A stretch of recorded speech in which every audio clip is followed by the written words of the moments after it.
No dia 26 de maio do ano de 1861, reencarnava em Salvador Amélia Augusta Sacramento Rodrigues.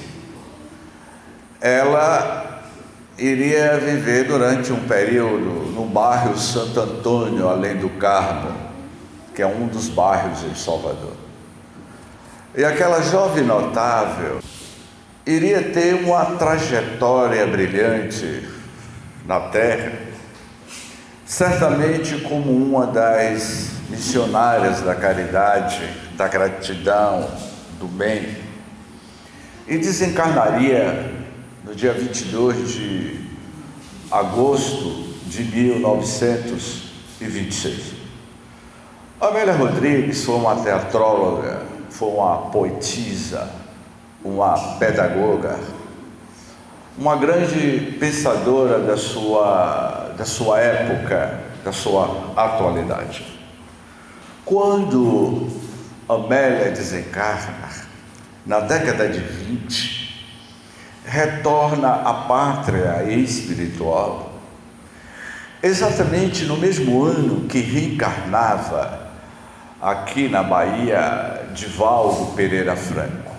Era a década de 20, 1926, no dia 5 de maio de 1926, reencarnava na cidade de Feira de Santana aquele que se tornaria o apóstolo do século XX. E em agosto de 1926, enquanto Amélia desencarnava, Divaldo estava reencarnando. E quando, em uma determinada época, na década de 60, o jovem médium orador iria receber uma série de mensagens daquele espírito que na Terra foi a poetisa de além-túmulo. O espírito de Amélia Rodrigues iniciaria, junto com Joana de Ângeles, a sua benfeitora espiritual de Divaldo, uma série de livros cujos títulos dessas obras, a primeira publicada em 1969, Primícias do Reino; o segundo livro, em 1971, Luz do Mundo; o terceiro livro, Quando Voltar à Primavera, e que é o livro que utilizaremos hoje, publicado em 1977.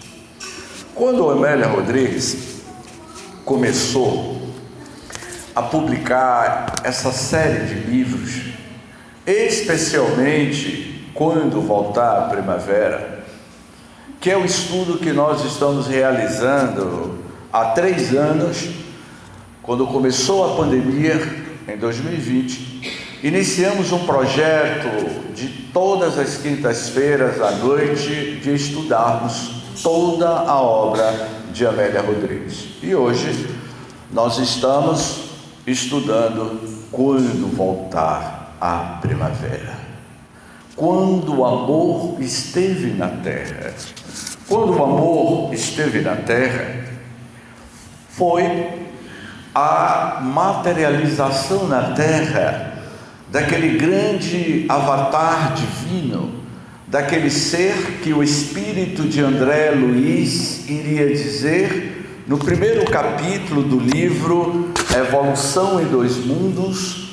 Há uma citação do espírito André Luiz que vai dizer que os co-criadores em plano maior, estes co-criadores em plano maior, são os prepostos do Criador, os espíritos que já atingiram os altiplanos do mundo maior, espíritos perfeitos que colaboraram na construção do surgimento dos mundos, dos universos, das galáxias, como muito bem o próprio Cristo iria afirmar há muitas moradas na casa do Pai, há muitas galáxias, há muitos universos.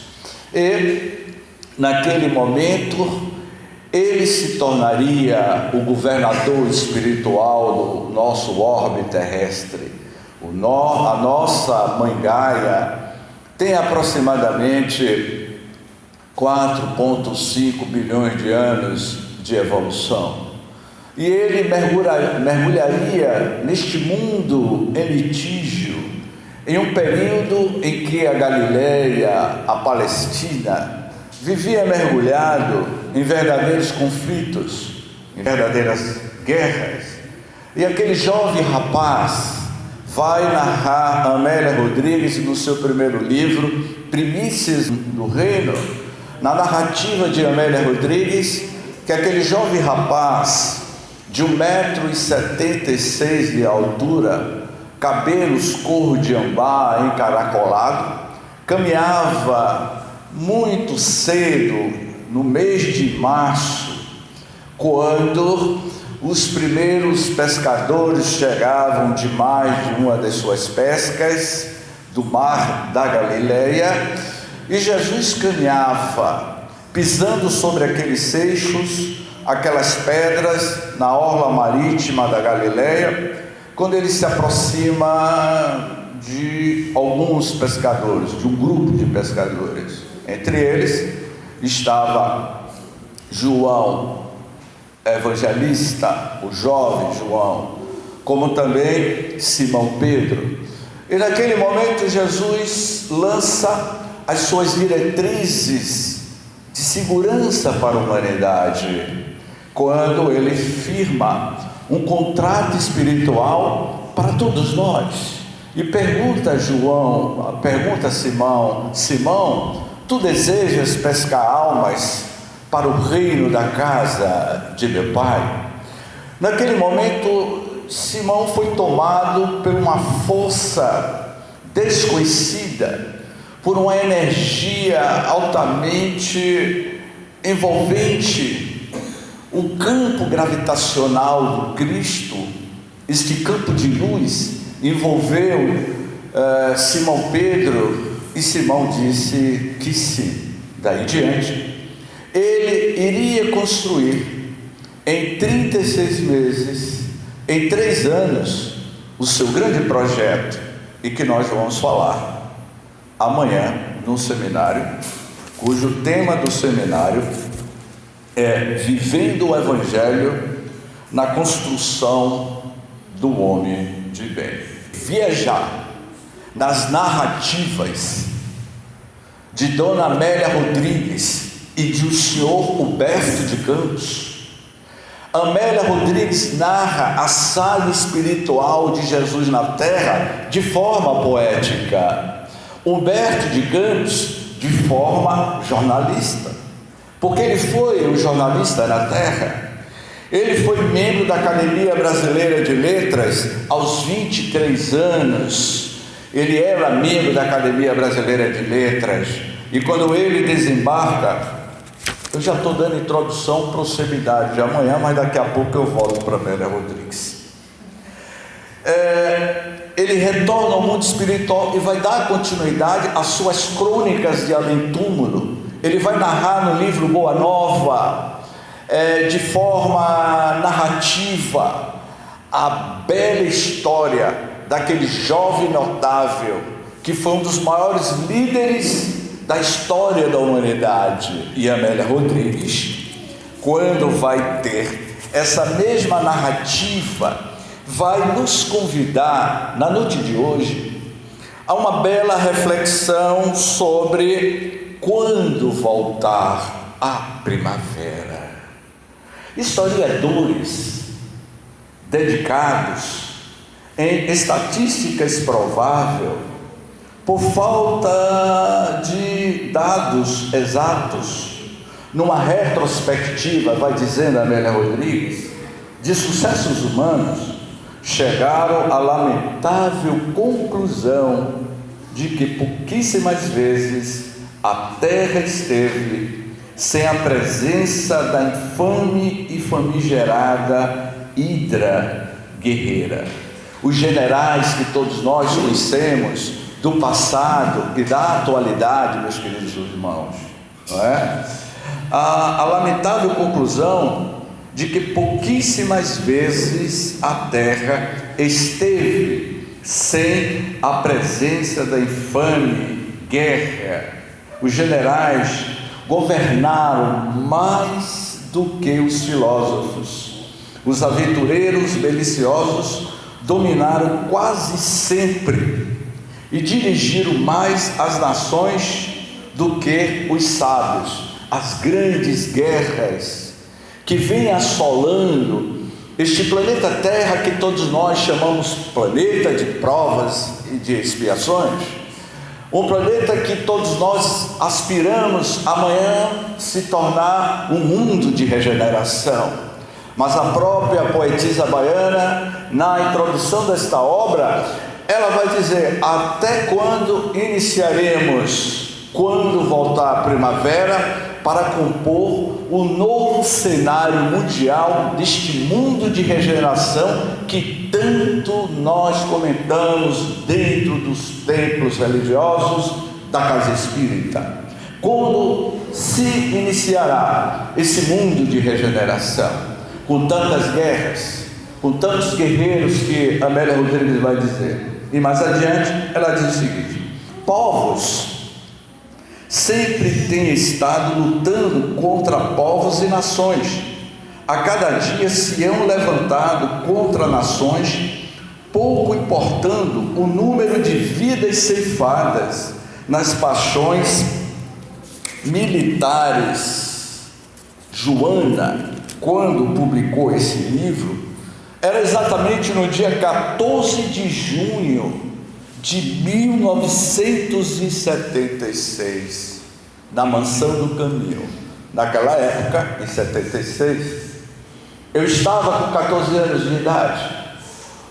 Há mais de 46 anos atrás, o mundo vivia outra situação, e o quadro ainda se permanece.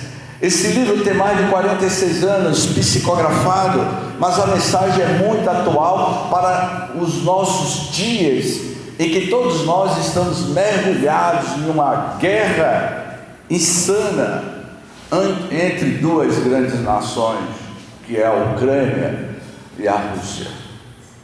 A imensa caravana de conquistadores, vai afirmando Amélia Rodrigues, arbitrário, embora siga em marcha contínua para o túmulo que lhe espera, das suas aquisições e pilhagens, resultantes do fragor de batalhas cruéis, nada ensinou à posteridade. Leon Denis, lembrando que eu estava comentando com Joana d'Arc, a Joana d'Arc de Cipó, não é a Joana d'Arc lá da França, mas quando Leon Denis, Joana d'Arc,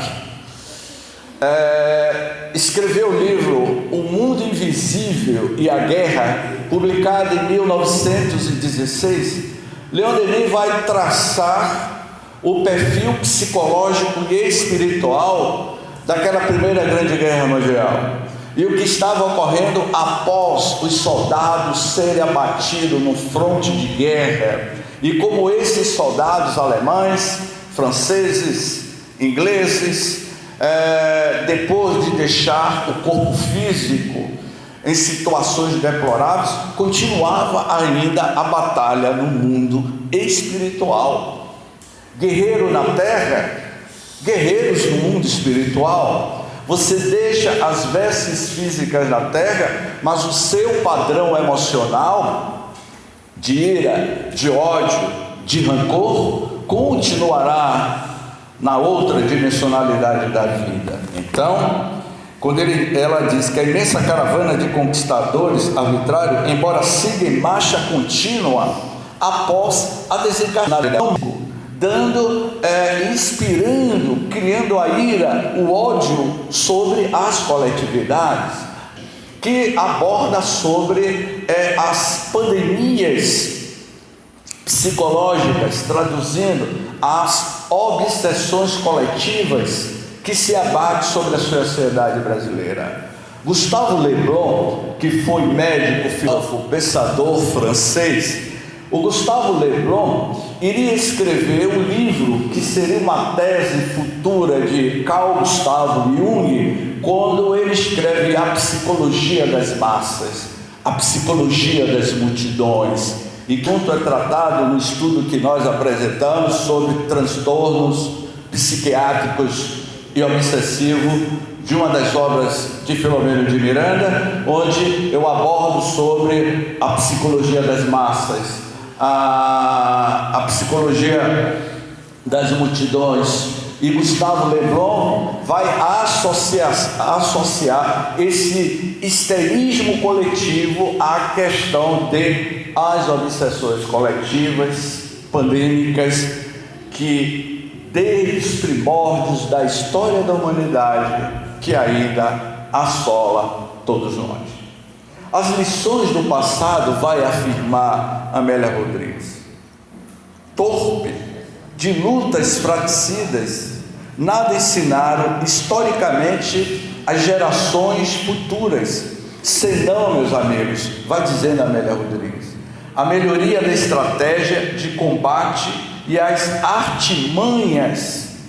Eu vou ler para que vocês refresquem as nossas memórias.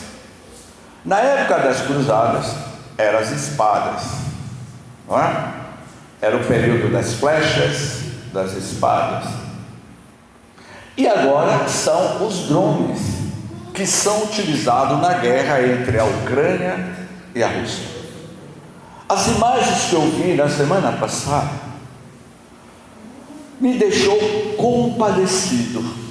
Eu entrei neste canal ucraniano, um canal no YouTube da Ucrânia, e esse canal se especializou em guerras de drone. Um canal ucraniano e outro canal russo. O soldado russo. E quando eu falo sobre isso, eu fico muito comovido. Aquele soldado russo ajoelhou-se e colocou as duas mãos, olhando para o drone, dizendo: por favor, não tire a minha vida. O drone aumentou a sua lente de visão, apontou e jogou um morteiro mortal que destruiu, esfacelou o corpo daquele soldado que ajoelhou pedindo: poupe a minha vida. Esse canal tem várias imagens que mostram como a tecnologia tem sido utilizada para a destruição em massa. Então, quando Amélia Rodrigues, em 1976, há 46 anos, quase 50 anos no passado, diz as lições do passado torpe, de lutas fratricidas, nada ensinaram historicamente as gerações futuras, que somos nós. Somos as gerações do futuro, que foi do passado. E o que nós estamos ensinando para a geração futura deste mundo de regeneração? As lições do passado torpe, de lutas fratricidas, nada ensinaram historicamente as gerações futuras, senão a melhoria da estratégia de combate e as artimanhas de destruição mais violentas quanto calamitosa. E eu citei os drones. Por que Alberto Santos Dumont, no Rio de Janeiro, foi internado na clínica psiquiátrica, e que nesta clínica psiquiátrica, no início do século XX, tinha como diretor Dr. Juliano Moreira, o soteropolitano, Dr. Juliano Moreira, que era afrodescendente, reencarnou na Baixa do Sapateiro, em Salvador, que vocês conhecem, se tornou o mais jovem médico notável daquela época, no final do século XIX, e se torna diretor do maior hospital psiquiátrico do Brasil no início do século XX, e ele vai ter como paciente Santos Dumont. Alberto Santos Dumont procura Dr. Juliano Moreira no Rio de Janeiro, porque ele estava no estado de depressão muito profundo, porque ele não admitia que o seu invento, o avião, estava sendo utilizado para a destruição de massa. Ele entra no estado de depressão profunda, de remorso, porque o remorso profundo que aconteceu com Judas leva o indivíduo a tirar a própria vida, e foi exatamente isso que Santos Dumont tirou a própria vida, suicidou-se, porque ele não aceitava que a sua descoberta estava sendo utilizada para tirar a vida do próximo. A história, ou melhor, há no momento grandeza e miséria. Nos nossos dias atuais, há grandezas e misérias. Eu estou lendo um texto da década de 70, que o cenário do planeta, da política, o cenário político daquela época não mudou muito para os dias de hoje. As nossas insanidades, não é? A grandeza de miséria e de poder ainda continua. Há no momento grandeza e miséria que se misturam, meus queridos irmãos, minhas queridas irmãs, como nos dias da barbárie, em trajes novos e convivência velha.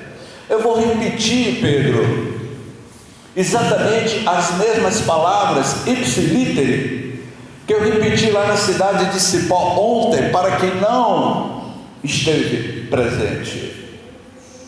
O nosso território brasileiro, o Brasil, entre 1802 e 1889, proclamação da República, 1889, 1802, a chegada de Dom João VI no território brasileiro. Durante esse período, as Américas, todo o continente americano recebeu nada mais e nada menos do que 12 milhões de escravizados. É bom, se aqui tem professores da área de história, vamos fazer uma correção. Não são escravos, foram escravizados, porque ninguém encarna para ser escravos. E no continente africano, da costa do Benin, do Senegal, de todos os países do litoral africano, entre esse período que iria dar mais de 300 anos, desde a descoberta do Brasil, eles eram trancafiados nos navios negreiros e trazidos para o porto de Salvador e para o cais do Valongo, no Rio de Janeiro. Salvador, o Brasil, recebeu mais ou menos 2 milhões de escravizados. E quando o tráfico se tornou algo indesejável para as grandes nações, o Brasil foi o último país a assinar aquela lei que libertaria os escravizados no dia 13 de maio de 1888.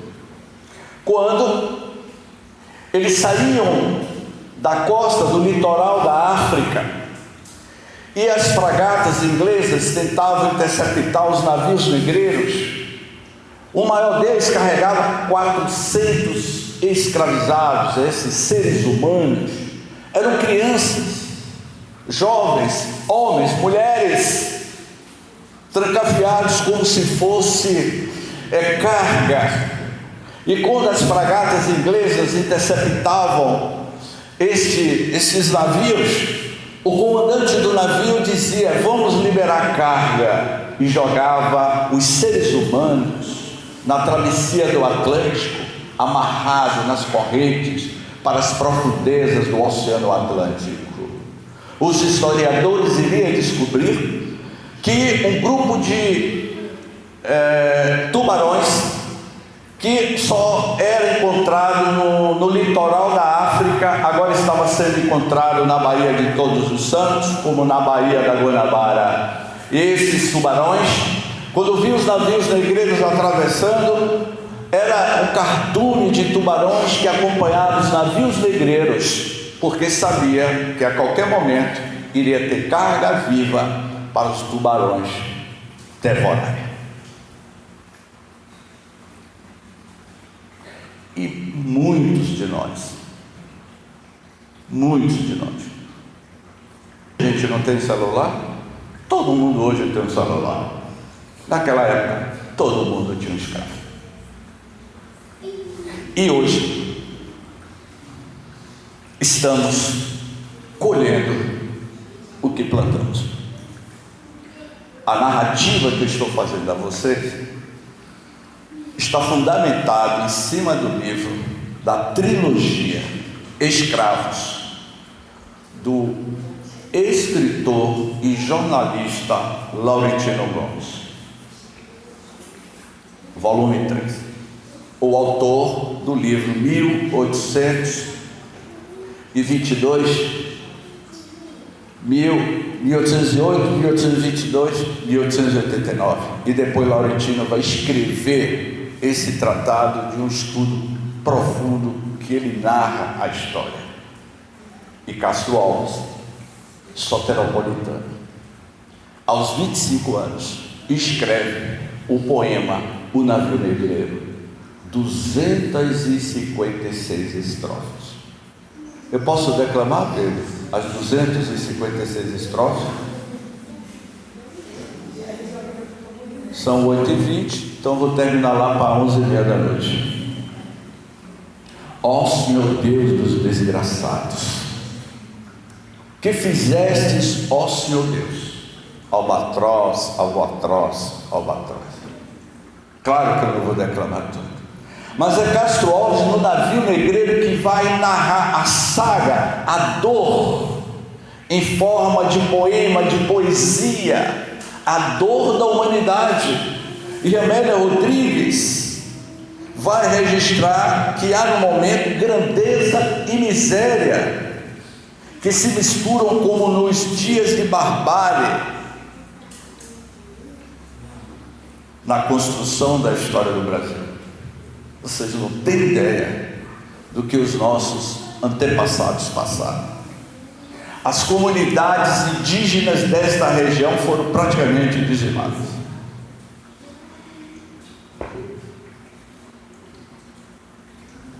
Eu dizia à nossa irmã Joana Dark que cada um de nós somos uma legião.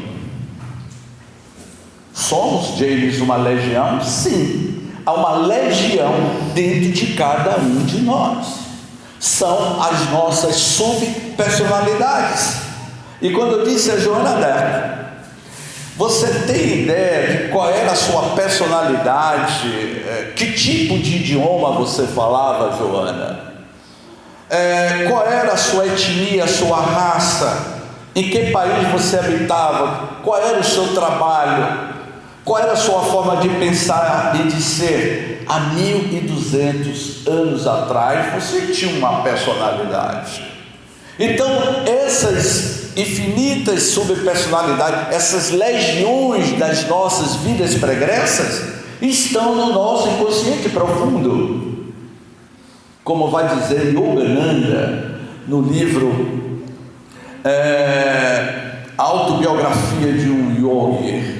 Yogananda vai dizer que todos nós somos uma sucessiva experiências kármicas, trabalhando-nos para libertarmos de nós mesmos, porque nós nos escravizamos com as nossas ideias de pensamentos negativos.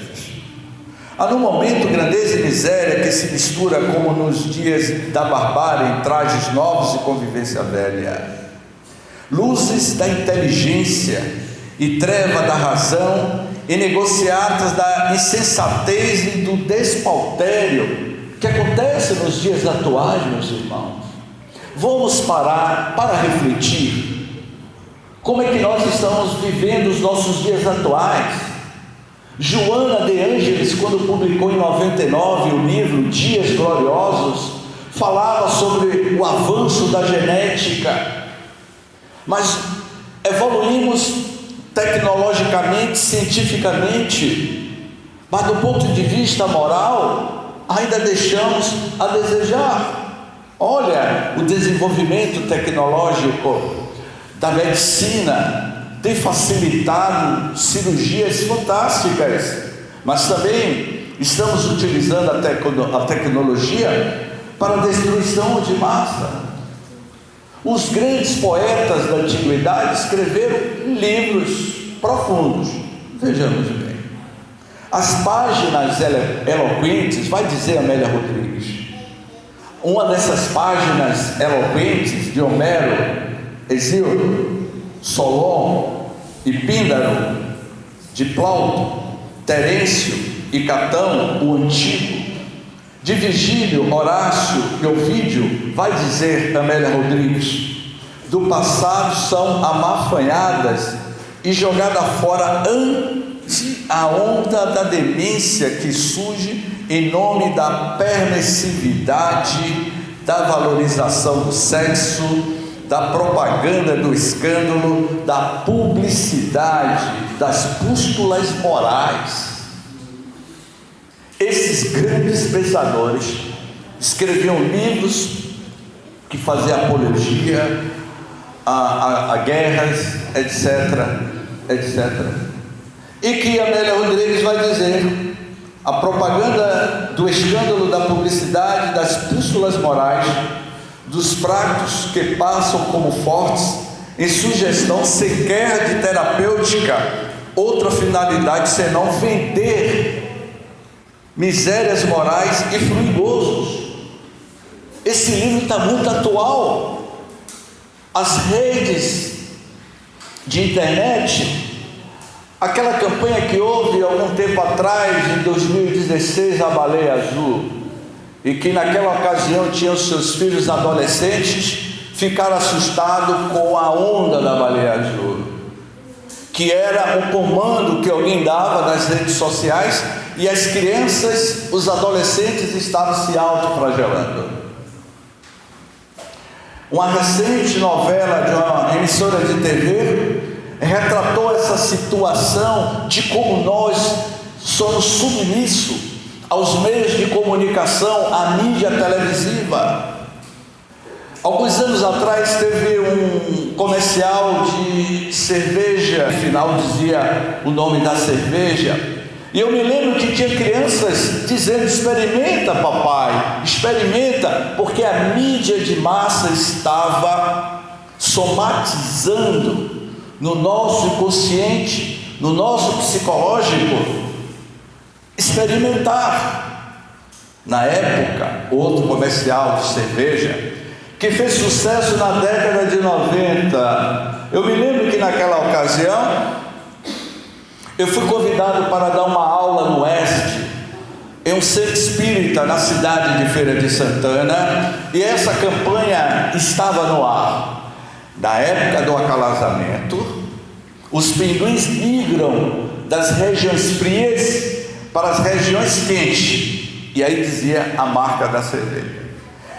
Na época do acasalamento, os pinguins migram das regiões frias para as regiões quentes, e aparecia uma cena de jovens numa praia tomando a cerveja.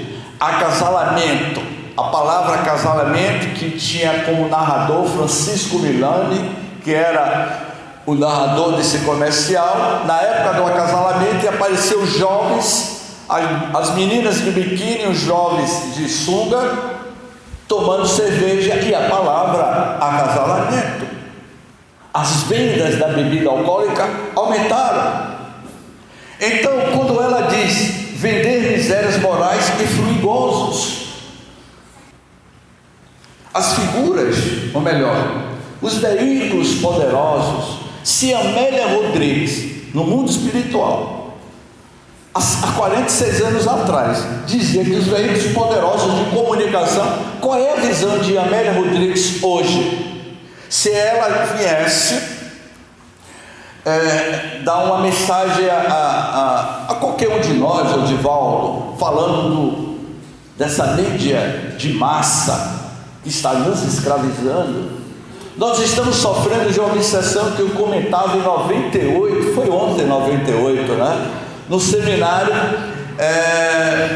Espiritismo em Movimento com o Dr. Elcio Rude Brasil e outros companheiros, Peixinho. Eu dizia que uma das tecnologias que vai ser utilizada pelos espíritos das sombras é a tecnologia para nos obsediar. E hoje ficamos presos aos celulares, aos WhatsApp. Você está no centro espírita, está com o WhatsApp. Você, aonde quer que você esteja, você está preso àquela telinha. Eu sinto falta, meus queridos irmãos, do tempo que a gente escrevia cartas. Alguém escreveu cartas para sua futura esposa? Ou escrevia cartas para os amigos? Ou pegava aquele telefone vermelho da Telebahia e discava, ou ia para o orelhão discar? Estamos sendo escravos da tecnologia. Os veículos poderosos de comunicação podendo apresentar as claridades do futuro na aldeia global. Ela já falava aqui da aldeia global. Dos homens quase somente divulgam as sombras que dominam a atualidade. A pandemia de 2020 de cada um. Como foi que nós optamos no nosso livre-arbítrio de lidar com a pandemia? Alguns deram seu salto quântico, evoluíram, aprenderam com a dor, mas outros ainda continuam estacionários.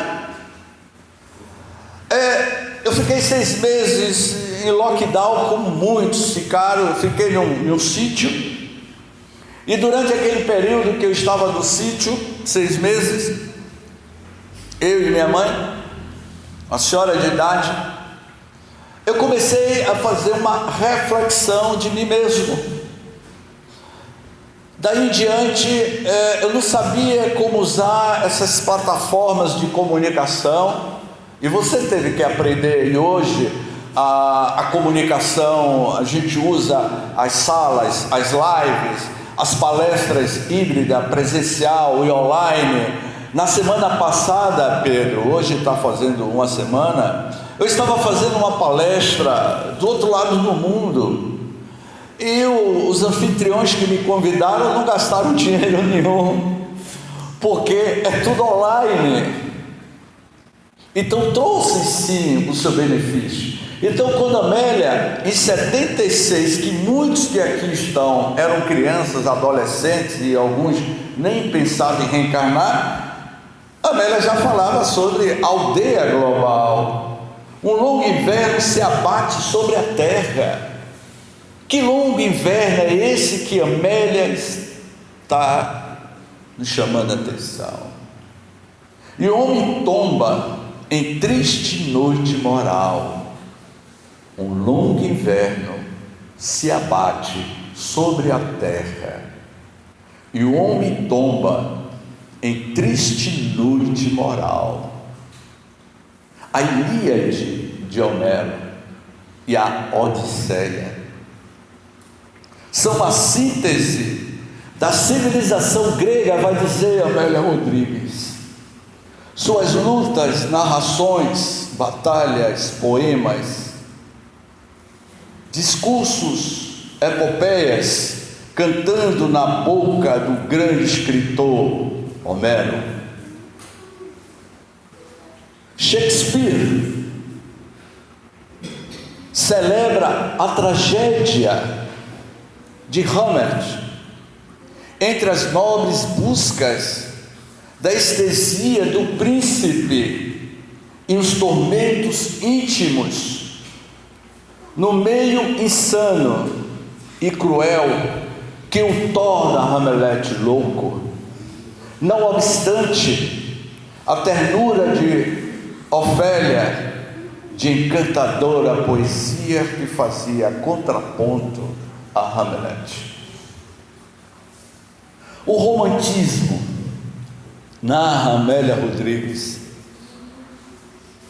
embeleza a terra por um dia, libertando o escritor das regras de composição e estilo clássico, e logo depois vem o realismo, candidatando-se a reformular o romance, repetindo a vida, e logo depois a nau da literatura que deslizava em águas tranquilas, subitamente encalha nos escolhos sociais e morais, políticos, no que há de mais enfermo da humanidade.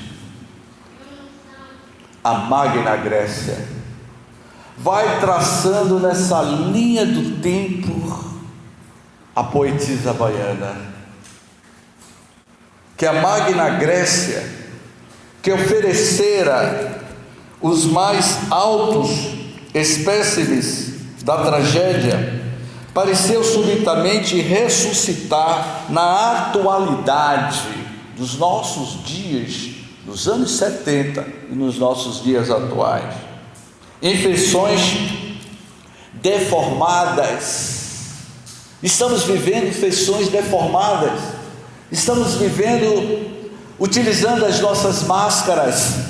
Cada um de nós utilizamos máscaras, e estas máscaras é feita de parafina, porque amanhã ela vai derreter, porque a verdade é a luz divina. A resposta que Jesus deu a Simão Pedro em sua residência, no primeiro culto do lar realizado na terra, foi na residência de Simão Pedro. Já era altas horas da madrugada, no fundo da residência de Simão Pedro, Simão pergunta a Jesus: Rabi, Rabuni, por que derrama as lágrimas? E Jesus responde a Simão dizendo: Simão, a humanidade não compreendeu a minha mensagem.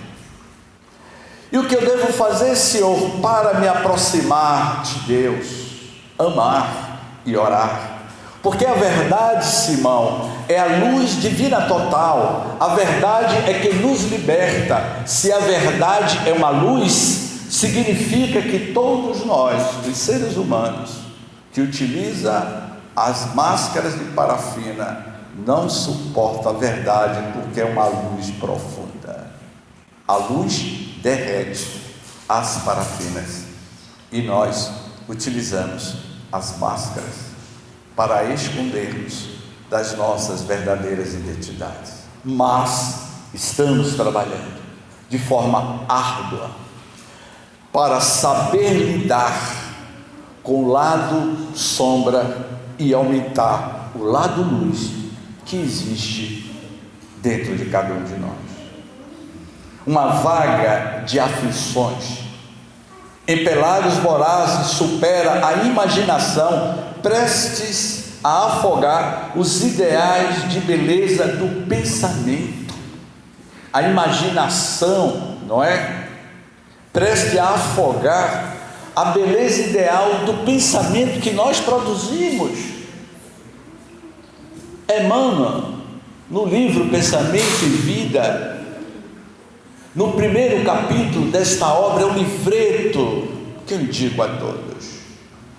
E Emmanuel diz assim: o pensamento é o espelho da vida.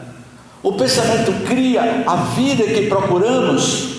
Cada um de nós temos a vida que cada um produz, Siddhartha Gautama, muito antes do Cristo desembarcar na Terra, o grande Buda, o Siddhartha, aquele jovem rapaz indiano, ele iria dizer: somos o que pensamos.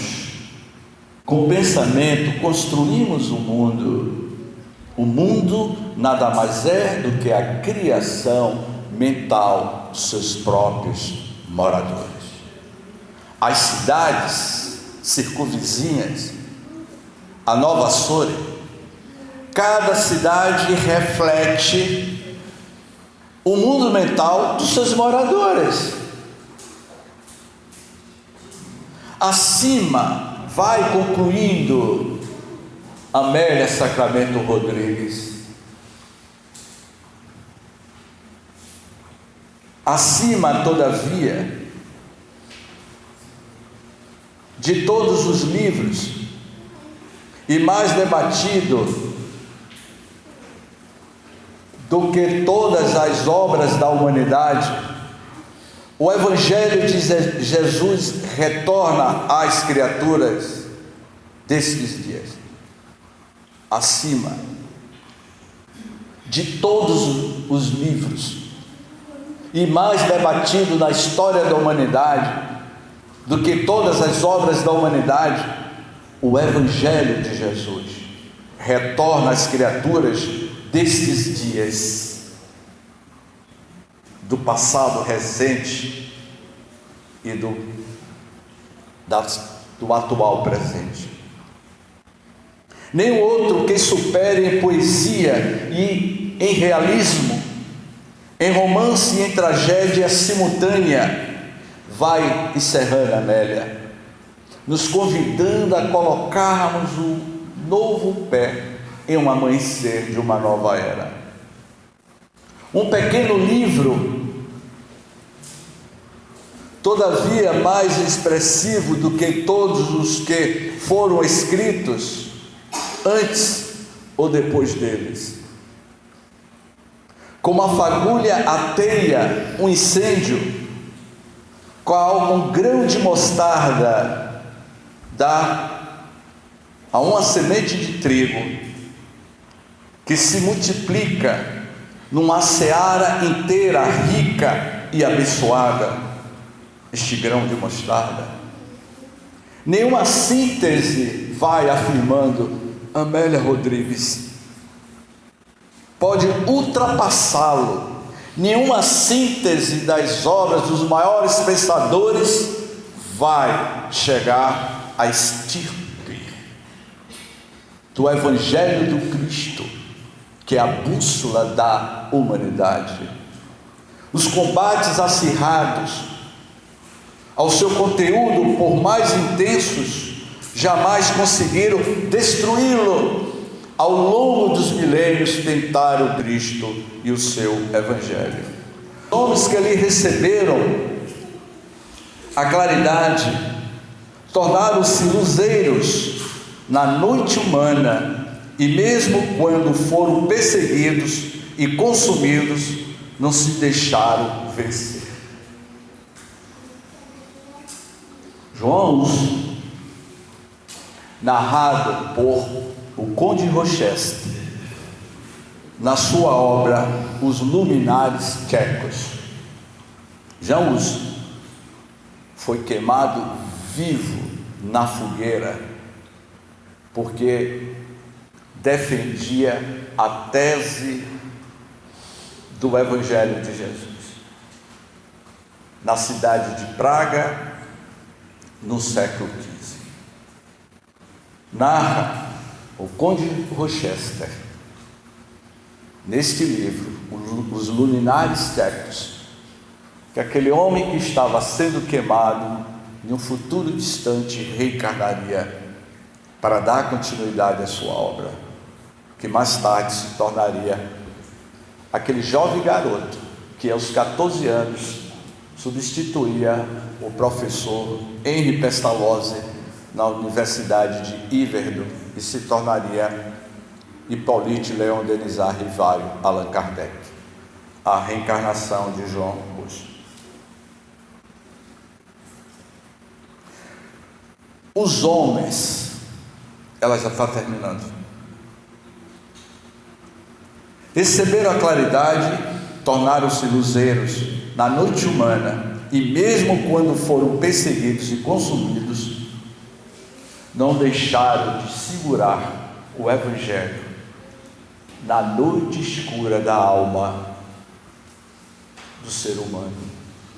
Dizia o místico João da Cruz, aquele gigante da alma, com 1,60 m de altura, contemporâneo de Teresa d'Ávila na Espanha. João da Cruz dizia: a noite escura da alma. Todos terá o seu momento de viver a noite escura da alma. É o encontro consigo mesmo. Modesta contribuição evangélica para esses dias são pinceladas de ternura, cromos evocativos para a reflexão dos que confiam no amanhã de Oxalá, que estes estudos consigam laurizar alguns espíritos em rudes batalhas, o despertar alguns outros que dormem. Muitos de nós ainda dormimos a noite escura da alma. Nenhuma presunção literária, unção exegética, o desejo vão. E ela encerra: após meditar, meus queridos irmãos, no sempre jovem poema da Boa Nova, reunimos estas narrações com que desejamos homenagear o que esperam passar este inverno e esta noite, na certeza de que tudo mudará quando voltar a primavera.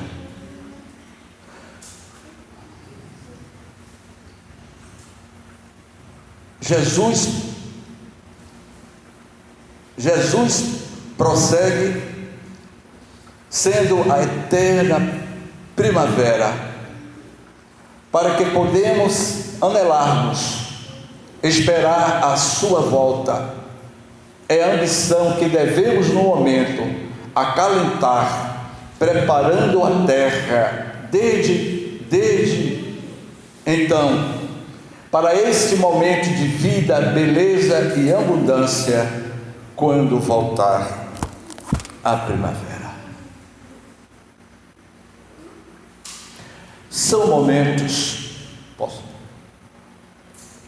São momentos de profundas reflexões, que esta poetisa Amélia Sacramento Rodrigues nos brinda com esta obra-prima. Quando voltar a primavera. Desejamos-nos a todos que despertem verdadeiramente estes momentos. Vamos colocar-nos uma música e eu vou pedir não, mas rogar a cada um dos irmãos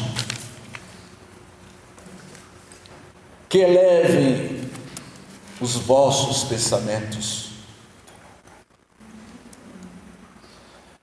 que elevem a mente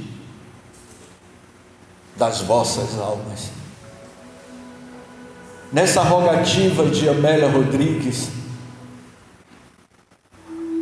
e de toda a sua pleide de benfeitores, que dos altos planos maior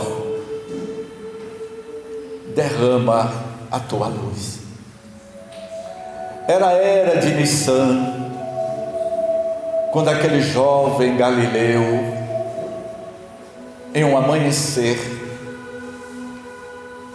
o irmão Sol brilhava, lançava os seus primeiros raios sobre o seio tépido da Galileia.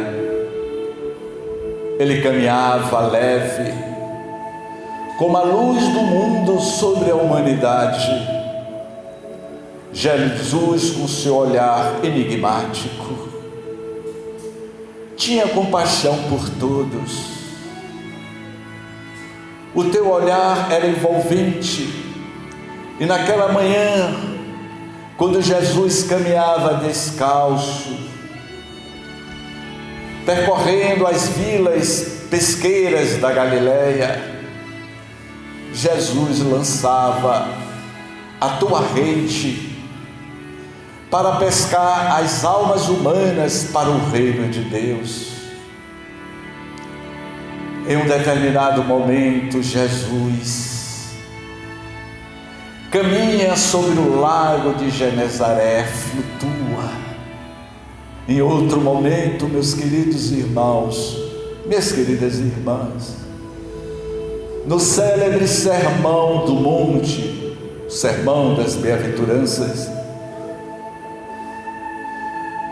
Jesus olha para aquela multidão que lhe cerca, os discípulos preocupados porque os pães e peixes já tinham terminado, e Jesus roga aos seus diletos discípulos que tragam cestos, e ali um fenômeno inusitado ocorre: a multiplicação dos pães para saciar a fome da alma. E é nas 7 nobres verdades do Sermão da Montanha que Jesus apresenta um código ético-moral para a humanidade, dizendo: bem-aventurados os puros de coração, porque eles herdarão o reino de Deus.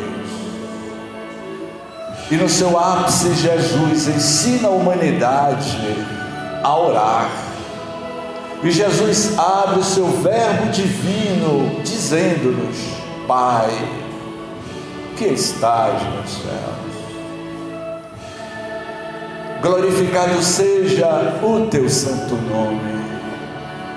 Venha a nós ao vosso reino, seja feita a tua vontade, assim na terra como nos céus.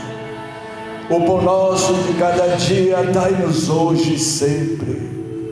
Perdoai-nos, Senhor, de todas as nossas ofensas, todos os nossos maus. Que o teu amor, Senhor da vida, derrame sobre a humanidade, convidando-nos a todos a participarmos do teu grande reino de luz e de bondade. Gratidão, muita paz.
as imagens das páginas e tal, dessa forma.